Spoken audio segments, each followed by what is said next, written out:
I never considered myself a paranoid person, but ever since the new wallpaper went up in my room, I can't shake the feeling of being watched. It started subtly, a creeping sensation that something was amiss. The wallpaper is an intricate design, featuring a tapestry of faces with eyes that seem to follow you wherever you go.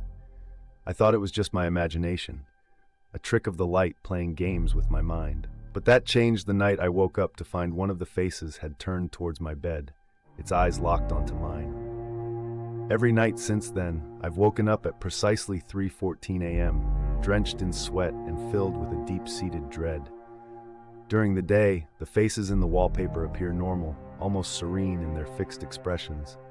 But at night, they seem to shift, their eyes growing wider and their mouths curling into sinister smiles. I tried to convince myself it was all just a nightmare, but my nights have become a series of restless, half-dreamed horrors.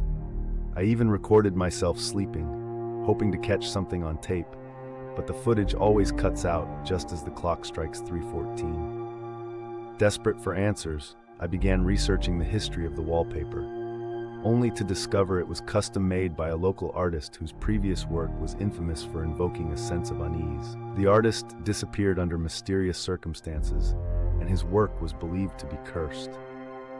Armed with this knowledge, I decided to confront whatever force was tormenting me.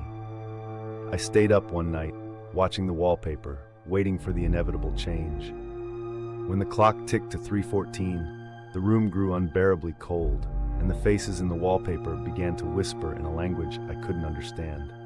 In a panic, I tore the wallpaper from the wall, expecting some relief. Instead, I found another layer beneath it, the faces more vivid and terrifying than before. As the whispers grew louder, I realized the horrifying truth. The wallpaper wasn't just decoration. It was a portal, a gateway to something beyond my comprehension. The last thing I remember before the world went dark was the eyes of the wallpaper blinking in unison, as if acknowledging my presence, drawing me into their cursed embrace. Now, I'm part of the wallpaper, watching and waiting for the next unsuspecting soul to fall under its spell.